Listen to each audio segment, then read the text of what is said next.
ثم الحمدللہ شعبان المعظم کا مبارک اور مقدس مہینہ ہم سب پہ سایہ فگن ہے اور ہم دن بدن ماہ رمضان المبارک سے قریب تر ہوتے جا رہے ہیں۔ رسول کونین رحمت للعالمین خاتم النبیین شفیع المذنبین صلی اللہ علیہ وآلہ وسلم کا اس ماہ مبارک میں جو معمول تھا وہ انتہائی شاندار تھا۔ سب سے پہلے آقا کونین صلی اللہ علیہ وسلم نے ماہ شعبان کے حوالے سے ارشاد فرمایا کہ شہر رمضان شہر اللہ و شہر شعبان شہری، کہ رمضان کا جو ماہ مبارک ہے یہ اللہ کا مہینہ ہے اور شعبان کا جو مہینہ ہے یہ ماہ مبارک یہ میرا مہینہ ہے۔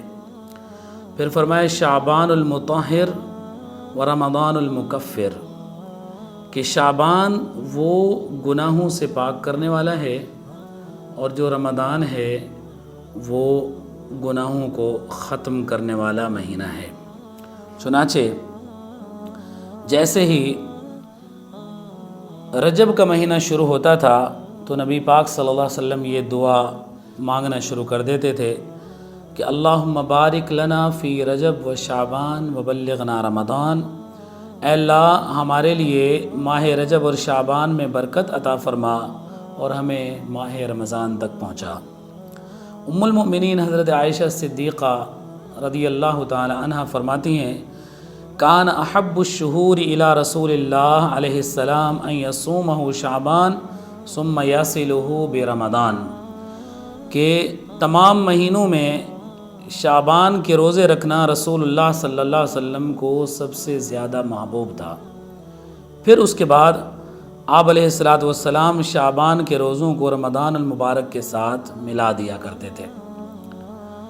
اور نبی پاک صلی اللہ علیہ وسلم نے ارشاد فرمایا، جب آپ سے پوچھا گیا افضل روزوں کے بارے میں تو آپ نے فرمایا کہ صوم شعبان تعظیم لرمضان، شعبان کے روزے رمضان کی تعظیم اور رمضان کی قدر کے لیے ہیں۔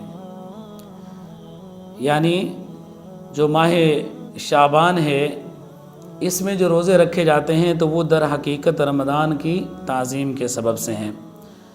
اللہ تعالی ہم سب کو ماہ شعبان کی عظمتوں سے آگاہ ہونے کی توفیق عطا فرمائے اور ماہ شعبان المعظم کی سعادتوں اور فضیلتوں سے مستفید اور مستنیر ہونے کی دولت سے رب العالمین ہمیں مالا مال فرمائے۔